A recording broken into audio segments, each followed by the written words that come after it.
Shalom à tous, j'espère que vous allez bien. Voici cette vidéo à la demande du Saint-Esprit sur les jugements de Dieu par l'eau et le feu, qui sont en fait des baptêmes. Dans la parole, Dieu a exercé plus d'une fois des jugements. Rappelons-nous celui au temps de Noé, lorsque Dieu a fait venir sur la terre une grande inondation en faisant tomber une pluie de 40 jours et 40 nuits qui l'a totalement recouverte. Le nombre 40 a une valeur symbolique, c'est un temps d'attente. 40 jours, 40 nuits pour le déluge, 40 ans pour le peuple hébreu dans le désert, 40 jours du jeûne de Moïse au mont Sinaï avant de recevoir la loi, 40 jours d'errance du prophète Élie dans le désert, 40 jours et 40 nuits de tentation pour Jésus dans le désert, et 40 jours d'attente des disciples entre Pâques et l'Ascension. Au temps de Noé, dans Genèse 6, le Seigneur voit que sur la terre, les êtres humains sont de plus en plus méchants. Et toute la journée dans leur cœur, ils ne pensent qu'à faire le mal, c'est-à-dire ils avaient des pensées mauvaises dans leur cœur. Mais aux yeux de Dieu, les habitants de la terre sont pourris. Le monde est rempli de violence. Dieu regarde la terre. Il voit qu'elle est pourrie. En effet, tous les habitants se conduisent très mal. Alors Dieu dit à Noé, « J'ai décidé d'en finir avec les humains. Le monde est rempli de violence à cause d'eux. Je vais donc les détruire avec la terre. » Comme il est écrit dans 1 Pierre 3, cette inondation est une figure du baptême d'eau. Ces morts sont ceux qui ont désobéi à Dieu autrefois, quand Dieu faisait durer sa patience. C'était au moment où Noé construisait son bateau.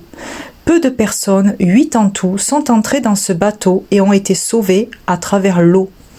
C'est une image du baptême qui vous sauve aujourd'hui, vous aussi. Le sens du baptême n'est pas d'enlever les saletés du corps, mais de répondre à l'appel de Dieu avec une conscience pure. Le baptême vous sauve parce que Jésus-Christ s'est levé de la mort. Comme l'a dit Jean-Baptiste, Jésus et Pierre dans Actes changeaient d'attitude. Le baptême d'eau est un engagement pour délaisser nos chemins tortueux et marcher sur un chemin droit et étroit.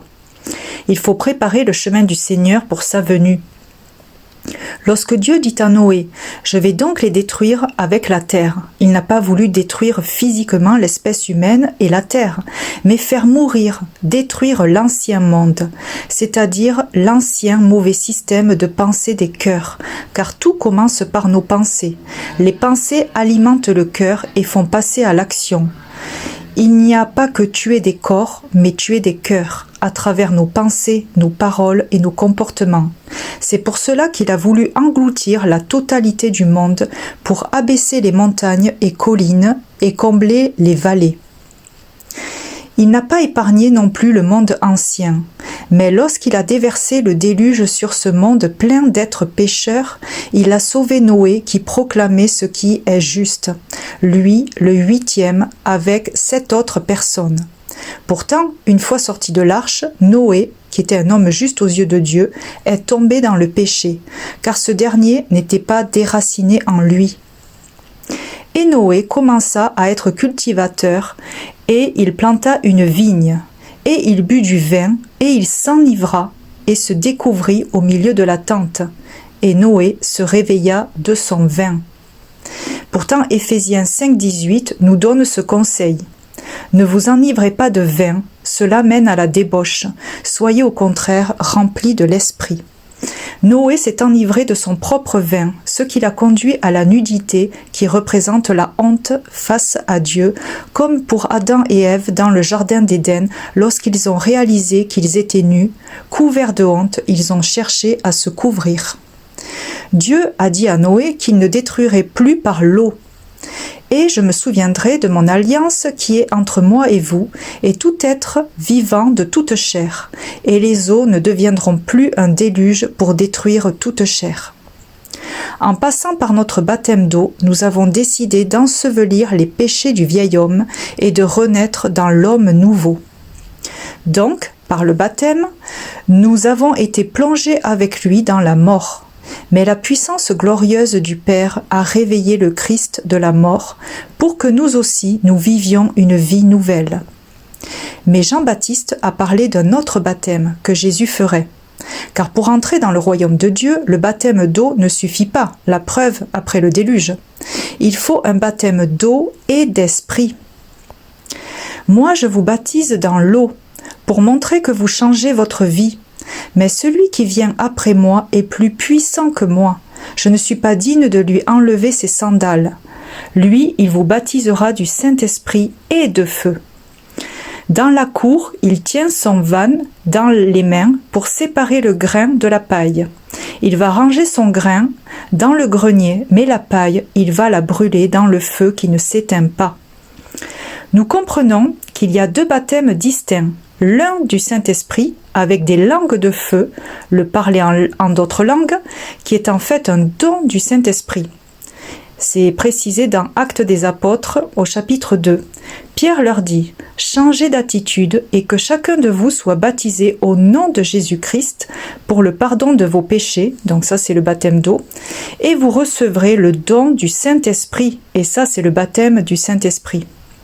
Tandis que l'autre, c'est un baptême de feu purificateur qui représente le jugement dernier. Avant de brûler la paille, il commence par vanner le blé. Qu'est-ce que ça veut dire vanner? Autrefois, le vannage, qui sépare le grain de son enveloppe et des impuretés, était effectué à l'aide d'un van. C'est une image qui explique que le grain de blé, qui représente la vérité, est séparé de son enveloppe, qui représente le mensonge. Dans la Bible, la fonction du blé servait à faire du pain, des gâteaux, qui nourrissaient spirituellement les personnes. Alors tes greniers seront pleins de grains, c'est-à-dire pleins d'abondance, et tu manqueras de place pour garder ton vin. Remplir ses greniers, c'est se remplir de sa parole et en faire de la réserve pour les temps de famine. Puis l'enveloppe du grain est notre nature charnelle corrompue qui sera séparée puis brûlée au feu. Mais la qualité de l'ouvrage de chacun sera clairement révélée au jour du jugement. En effet, ce jour se manifestera par le feu, et le feu éprouvera l'ouvrage de chacun pour montrer ce qu'il vaut. C'est aussi dit dans Siracide 2,5, c'est au feu qu'on éprouve l'or, c'est-à-dire notre valeur.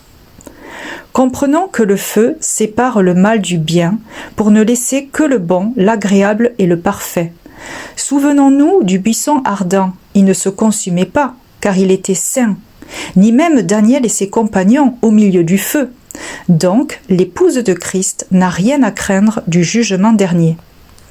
Jésus lui-même, qui est l'exemple à suivre, a été baptisé d'eau, premièrement dans le Jourdain, puis attendait son baptême de feu. Jésus leur répondit « Vous ne savez pas ce que vous demandez. Pouvez-vous boire la coupe que je vais boire ou être baptisé du baptême dont je vais être baptisé ?» Nous le pouvons, dirent-ils. Jésus leur répondit, « Vous boirez en effet la coupe que je vais boire et vous serez baptisés du baptême dont je vais être baptisé. Je suis venu apporter un feu sur la terre et je voudrais vraiment qu'il soit déjà allumé. Il y a un baptême dont je dois être baptisé, et quelle angoisse pour moi jusqu'à ce qu'il soit accompli. » Jésus dit à ses disciples qu'ils seront eux-mêmes baptisés du même baptême que lui. Pour Jésus, ce baptême sera angoissant, car ce feu viendra juger tous les péchés du monde qu'il devra porter.